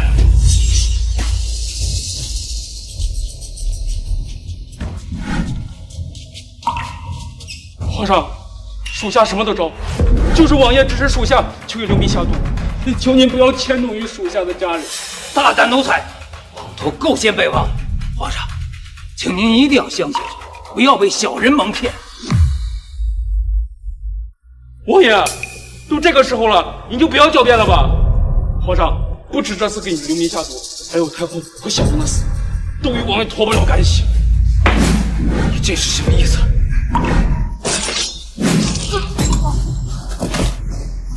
成王，你放肆！皇上恕罪，此人满口胡言，妄图引发君臣嫌隙，臣不可视而不见，故而将此反贼当庭处死。皇上还站在这儿，一切应当皇上做主。你这么做，是不是不给皇上看在眼里？公公此言差矣，臣乃皇上皇叔，皇上轻信小人之言，臣理应拨乱反正。朕还要多谢皇叔了。皇叔尽心尽力为我大业，朕怎么可能怀疑皇叔呢？还以为这小皇帝长了脑子，看来是我多想了。不过那下毒之人已被皇叔诛杀，可那些流民却依然流离失所，食不果腹。皇叔竟然如此关心那些流民，那不妨把所有家产拿出来，为他们谋取一个生计，这样也好让他们念及皇叔的好。既然你想反，朕就架空你所有的家产，看你还怎么有反叛的资本。皇上，朕待万千流民先谢过皇叔之善举，皇叔大爱，朕有感殊动。原来如此，是咱家误会王爷了。王爷真是心系子民呐。安抚流民还有其他的方法，臣那点私产也不够啊。能帮一点是一点。小路子，明日你带着永宁公主去皇叔府上清点家产，皇叔怕不够，所以一定要清点清楚，千万不要苦了那些流民。奴才遵命。这个，还有那个，还有那几个，都搬走，一个值钱的都别少啊！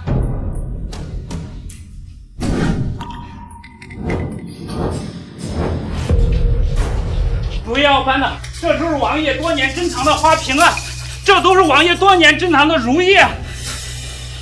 王爷，这都是你多年珍藏的古董啊，不能被他们拿走啊！小鹿子，是不是府上所有值钱的都被我们搬走了？回公主啊，这府内大大小小啊都搜遍了，连地窖都搜了，一切值钱的东西啊都搬走了。这里啊是王爷的地契和商铺，奴才都整理好了。还有这几把椅子也搬走吧，红木的能值不少钱呢。还有皇叔父这身衣服，拿去当的应该也能值不少钱吧？请你不要太过分了。皇叔父怎么能这样说话呢？灵儿也是为了你好啊，那些流民都会很感激你的。老东西，你当初害死哀家和先皇的时候，就该想到自己会有这一天。皇叔父，本公主最近从皇后娘娘那学到一句话，送给你：狼子野心，虽远必诛。唉，本宫就知道皇上一向最宠爱本宫，不会真的惩罚本宫。之所以会禁足本宫，不过是为了保全皇后的颜面罢了。可是现在成王殿下触怒龙颜，会不会影响到你？那还不是舅舅自作自受？平时在皇上面前作威作福也就罢了，现在居然敢在皇上面前杀人，这让本宫如何帮他？娘娘您看，是皇上。皇上，臣妾参见皇上。淑妃是成王的外甥女，现在想来，以前朕之所以被成王牵的鼻子走，很多次都是被淑妃吹的耳边风。爱妃不用多礼，朕急得去找皇后，你无事的话就回宫吧。皇上，岂有此理！江丽贤那个贱人，果然趁着本宫被禁足，勾走了皇上。本宫一定不会放过他。淑妃娘娘，您可算回来了。舅舅自顾不暇，怎么还有空来我这儿？这还不是听说娘娘您解除禁足，臣当然要第一时间过来贺喜。说到这个就生气，从前皇上最是宠爱本宫，现在不过1月时间，他居然就对那江丽贤变了。娘娘，您有所不知，这一切都是永宁公主在暗中捣鬼。她不知使了什么妖术，竟让皇上对她言听计从。皇后一向交好于永宁，她当然会帮着皇后留住皇上。竟有此事！本宫以前以为她就是个不受宠的丫头，如今看来，她定是妖孽所为。如果本王可以借淑妃的手除掉永宁，那真是得来全不费工夫。臣有一计可除此妖孽。舅舅但说无妨。3日后，燕国太子宇文池将会来访我大魏。听说他此次除了两国正常交流，还想挑选一位公主带回燕国，给自己的儿子做童养媳。若是被挑选的公主是永宁，这说的好听是童养媳，说的不好听就是质子。若是这永宁能去往燕国，那他就再也不能回复皇上。舅舅放心，此事包在本宫身上，必给你将这事办得服服帖帖。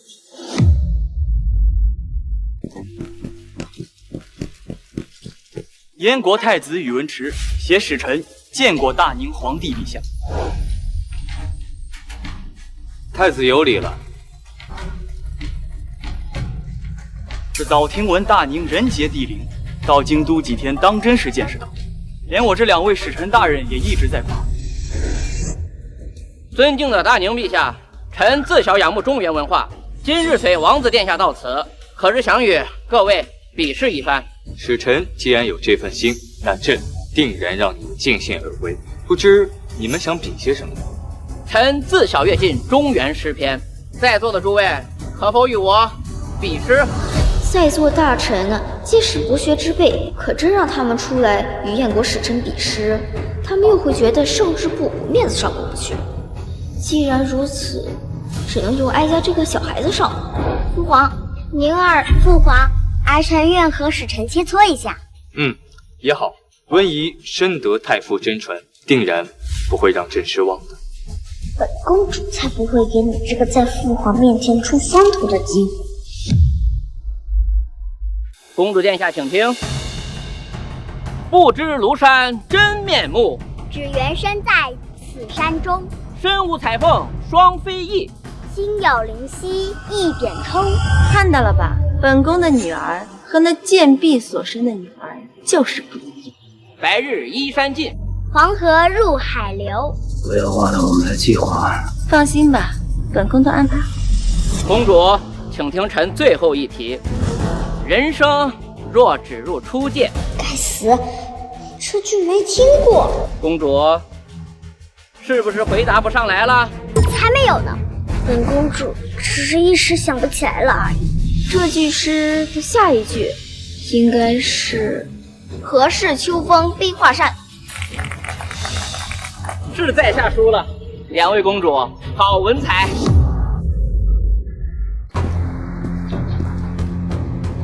大宁皇帝陛下，贵国的公主果然是文采斐然，臣下不才，愿与2位公主讨教一下剑艺之术。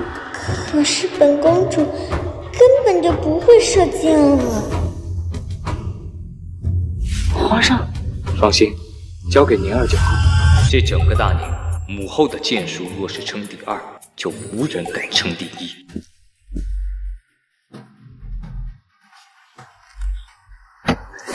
不愧是我大燕第一神箭手。公主，请。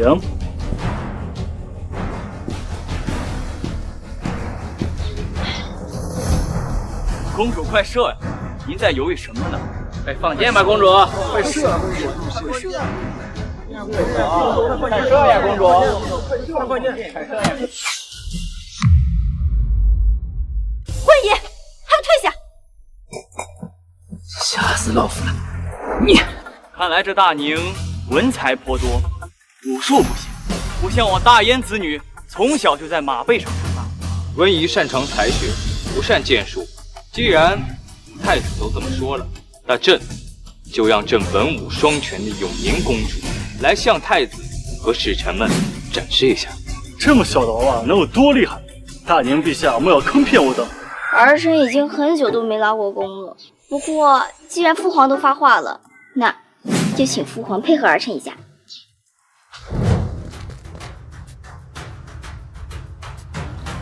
故弄玄虚。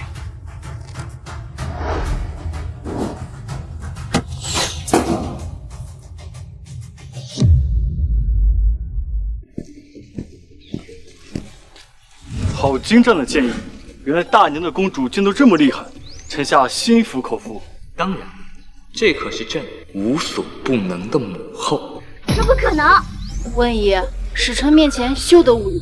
真是一场酣畅淋漓的比拼。不瞒皇上，本王子这次前来不光是为了朝拜你，还有一件事情要麻烦你。王子但说无妨。终于要来了。奇怪，哀家怎么突然有一种不好的预感？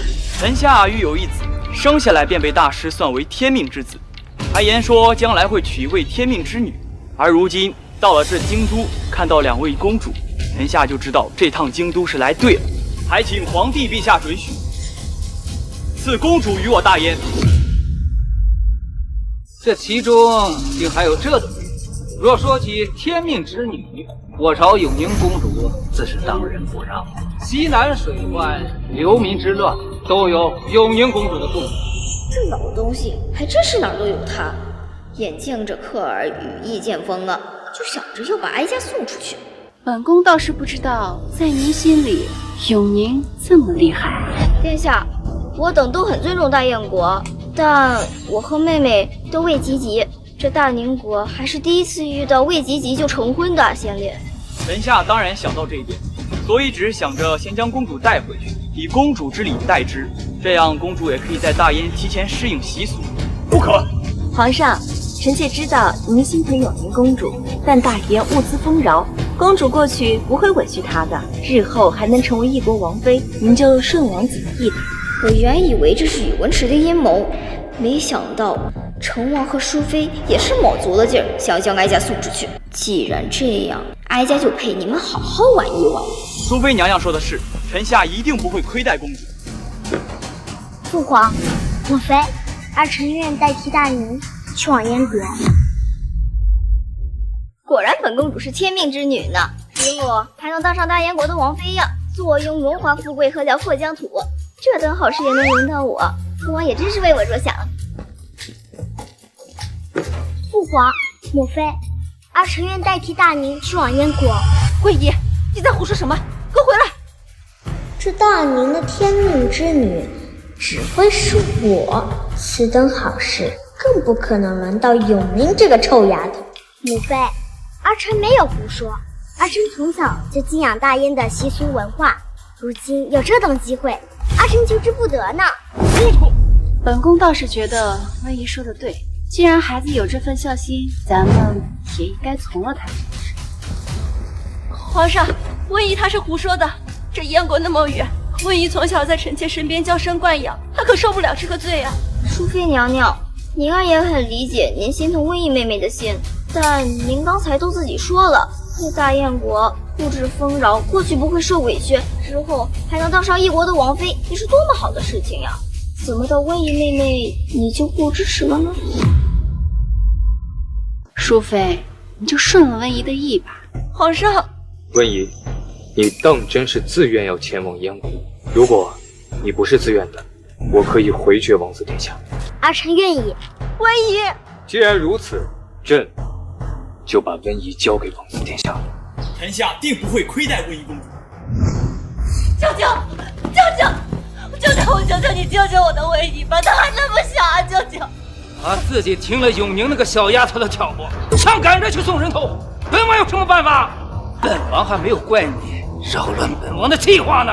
舅舅，舅舅，求皇上，你求皇上收回臣命吧，舅舅！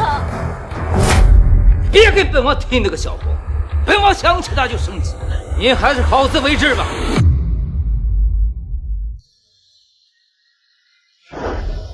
这淑妃还真是个贩毒，连这点小事都做不好，把自己的女儿搭进去。如今这小皇女越发的势大，看来这下已经崩掉了。既然她不仁，是怪我对她不义。王爷，您要做什么？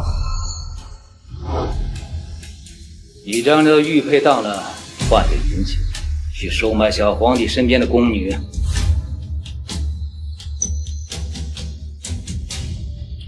只要将这包鹤顶红下在萧葛长河的汤中，必死无疑。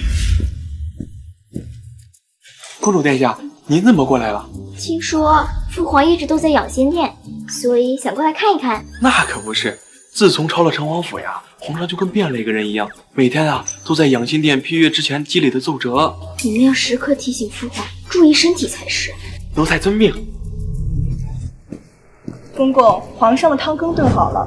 往日都是我亲自去取，今天怎么提前送过来？皇上在里边呢，进去吧。等一下，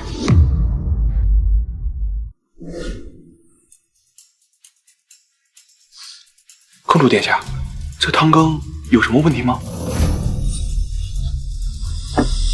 没事，只是觉得父皇的汤羹有些许香甜，于是便有些嘴馋。那简单呀，明天呀，奴才就吩咐御膳房，每晚也给您送一份。那就谢过公公了。进去吧。那汤里分明是下了鹤顶红，想害我儿子是吧？那哀家就给你们来一个偷梁换柱。王爷，成了，我们的人来报，下了毒的那碗汤羹已经被送进养心殿了。太好了，太好了！你这样，去百物堂设几挂鞭炮，待宫中来人找本王进宫，你就在院内点上炮仗，好好吹吹本王的晦气，同时也是庆祝本王登基。是。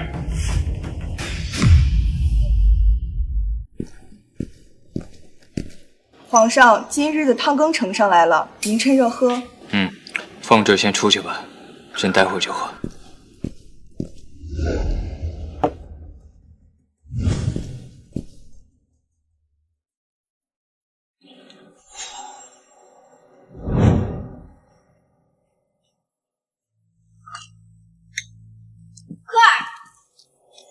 母后，您怎么来了？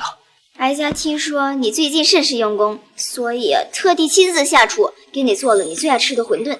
原来是这样，母后好久都没给儿子下过厨了。这样吧，咱们现在就去瑶光殿，朕已经等不及了。但这御膳房熬制的汤羹也不能白白浪费了呀。哀家听说淑妃最近呢，正为威仪的事感到伤心，要不我们把这汤羹送给去吧？母后言之有理，那儿子这就吩咐小路子把汤给送过去。见过淑妃娘娘，今日奉皇上之命，特意来给娘娘送汤羹来了。这可是御膳房特意给皇上做的，皇上记挂着娘娘，这不便吩咐奴才给娘娘送来了。娘娘，看来皇上心里还是有您的。皇上真是这么说的，我就知道这皇上心里还是有本宫的。现在不过是在跟本宫置气罢了。过几天皇上肯定会把魏一接回来。娘娘，您趁热喝，奴才就先行告退。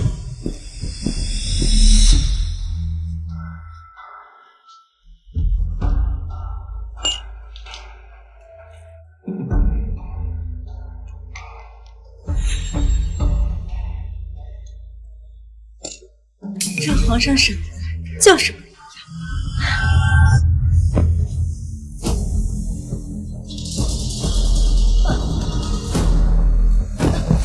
娘娘，娘娘！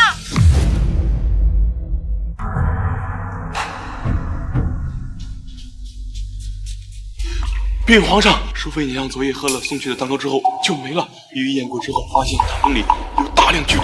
什么？那碗汤羹本来是送给皇上您的，阴差阳错送给了淑妃娘娘。要不是永宁公主，恐怕皇上您……幸好有母后救了朕一命。传朕旨意，严查昨夜送汤的宫女，待他供出真凶后，立即捉拿。奴才遵命。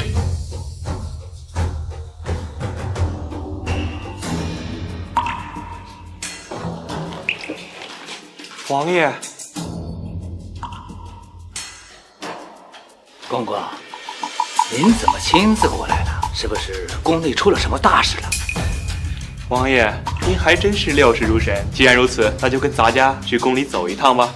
当然，去给那鞭炮点上，说不定本王这一进宫就不回来了。是。那就有劳公公头前带路了。哈哈哈哈哈哈！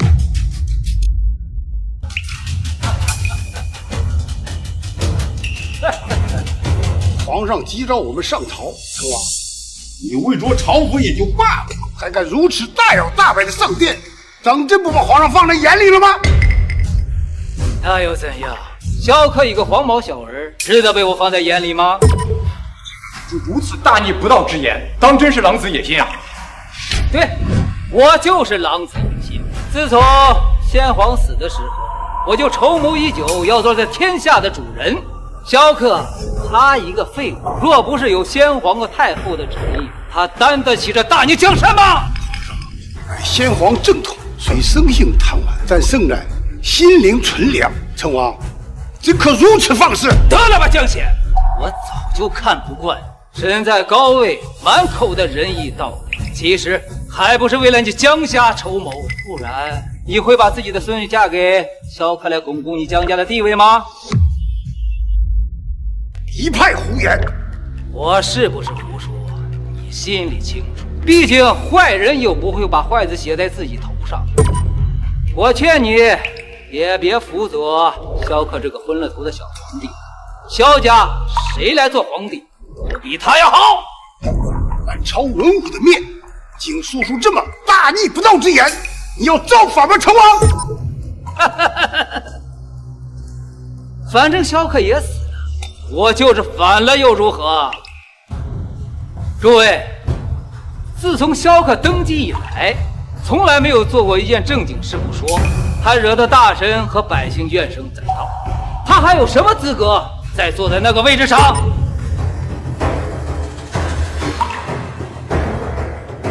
我也是为了诸位着想，大宁江山可不能败在萧克手里。那我们以后还有如何脸面去面对先皇和太后？谁说朕死了？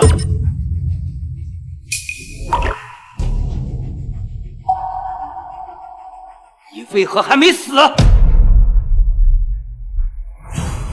众爱卿都听到了吧？成王狼子野心，意图谋反，危及大宁江山。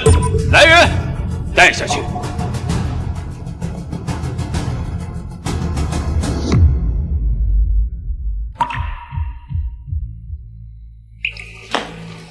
公主，那边已经带人将成王拘在大殿了，成王这下只能伏法。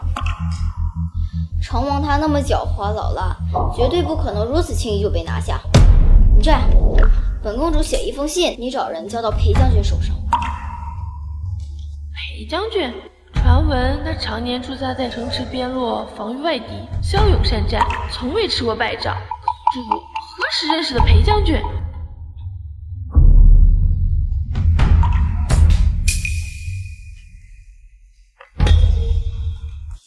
切记，一定要亲自送到裴将军手上。奴婢遵命。不行，我还是不放心，还是出去看看吧。既然你没死，那你今日找本王进宫是为何？大胆成王，买通宫女，意图毒杀皇上，你可知罪？我不是没毒死他吗？因为你给我的那碗粥，朕给了淑妃。你没想到吧？筹谋已久，竟然亲手害死了自己的亲外甥女。那又如何？你要处死我吗？这大宁江山本来就是我的！带下去，即刻处死！萧克，你以为本王在孤身进宫就没有留后手吗？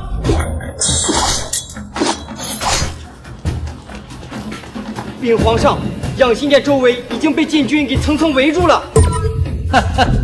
萧克，你输了！你早就送满了禁军首领，从很早以前就开始筹划这盘棋了。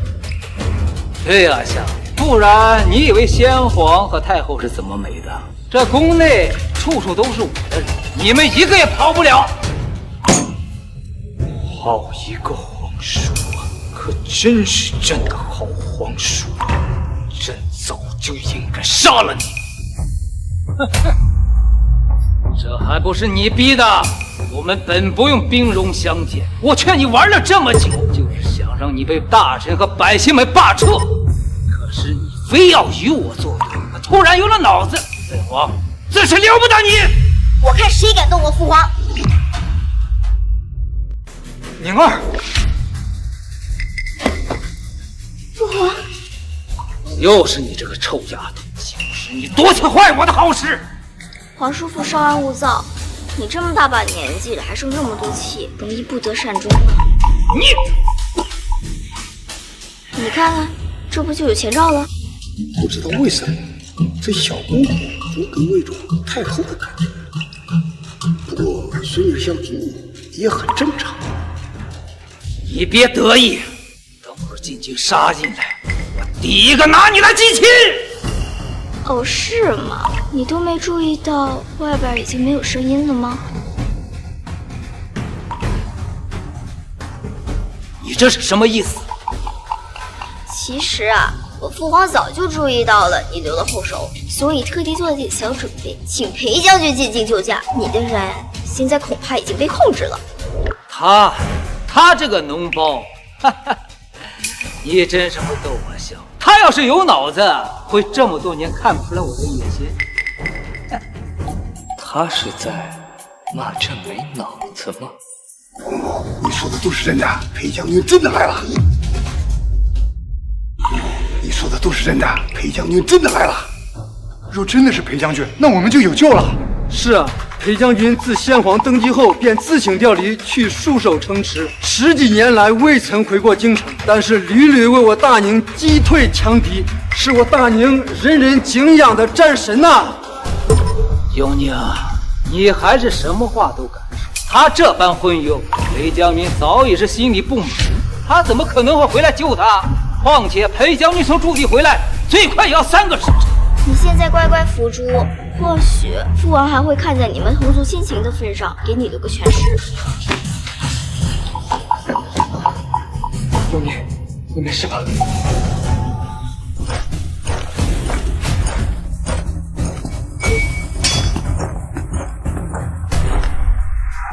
臣救驾来迟，还请皇上恕罪。无妨，裴将军来的正好。这小姑娘的神情怎么这么像青青呢？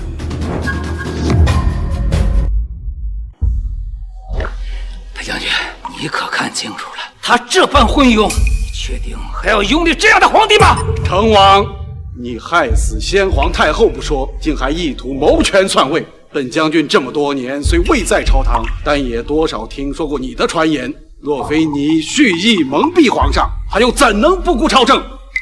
就是。皇上，这乱臣贼子该如何处置？只等您一声令下。成王祸乱朝纲，蓄意谋反，带下去，立刻处死！带下去。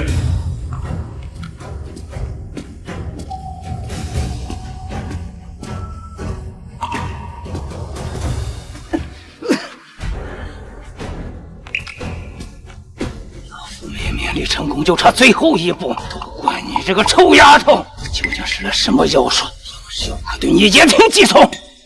其实啊，成王，你从一开始就错了，害死了我和先皇，又教坏了我的克儿，你现在的结局是必然的。你究竟是谁？你根本不是永宁！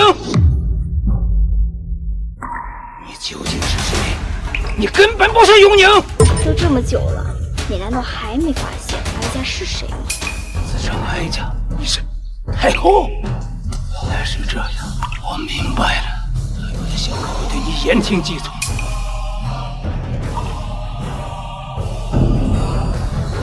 万人用他的刀。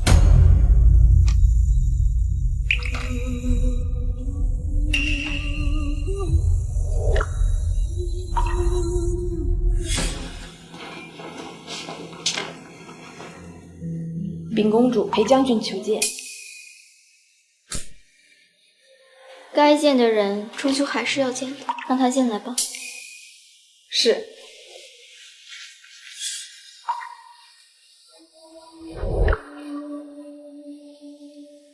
青青，是你吗？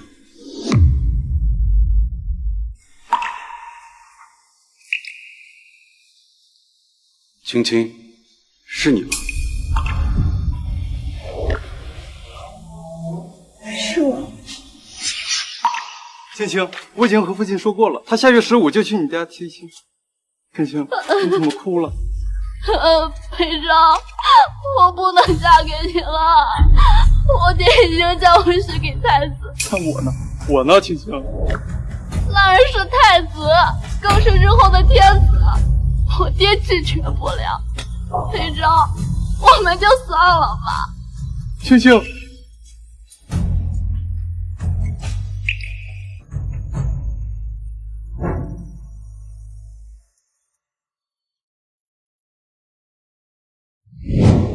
青青，既然我们注定无缘，那你我此生不复相见。我会自请出关戍守，只愿你在宫里一切平安。臣裴昭见过太后娘娘。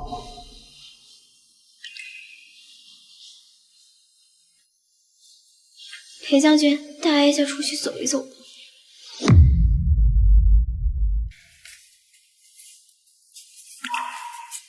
宫内传出的消息是，哀家去世已久。你为何还会毫不犹豫地带兵入宫救驾呢？因为信的落笔是个清字，臣认识的人当中，除了太后娘娘，再无别人的小字叫做清了。哀家当年入宫后，你就去了边关，那等苦寒之地，裴将军你是怎么撑过来的？边关的夜十分寒冷，臣每夜便告诫自己，只要习惯了，便好。人这一辈子一直都在习惯，习惯寒冷，习惯深宫，遇到难以承受的痛苦，都会笑着对别人说：“习惯了就好。”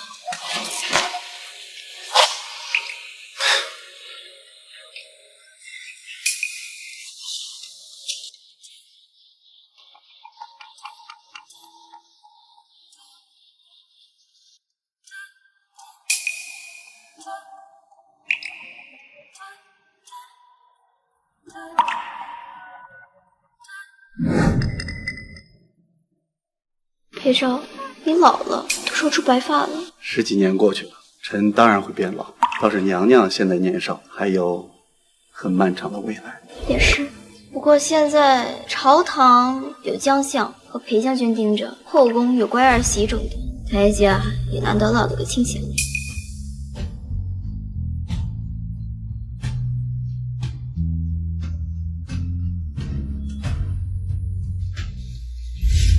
娘娘，咱们该回去了，你醒醒啊！娘娘，娘娘，娘娘，你醒醒啊！娘娘，来人呐！娘娘，你醒醒！快来人呐！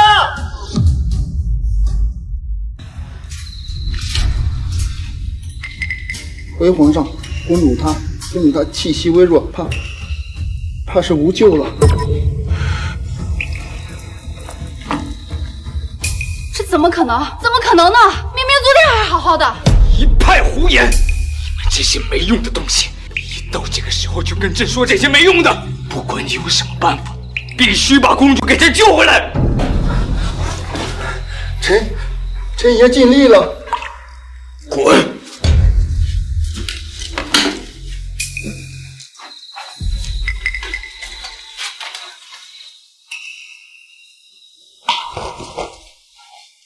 母后，母后，你醒来看看我，儿子正在慢慢变好，您还没有看到我成为一代明君呢。您这样，儿子该怎么办？皇上，我要太过伤心，许是娘娘太累了，还想再睡一会儿。对，你说的对，母后之前就是这个样子的，母后一定太累了。母后一定是太累了。皇上，皇上，不好了！龙溪发生战乱，灾情难以控制，大臣们在紫宸殿等着您过去决策呢。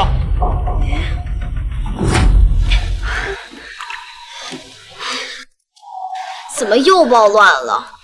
哀家摊上你这混账儿子，就再也没省心过。母后，您醒了真太好了，您醒了，儿子就有主心骨了。可是。这个陇西暴乱啊！哎呀，这样的日子什么时候到个头啊？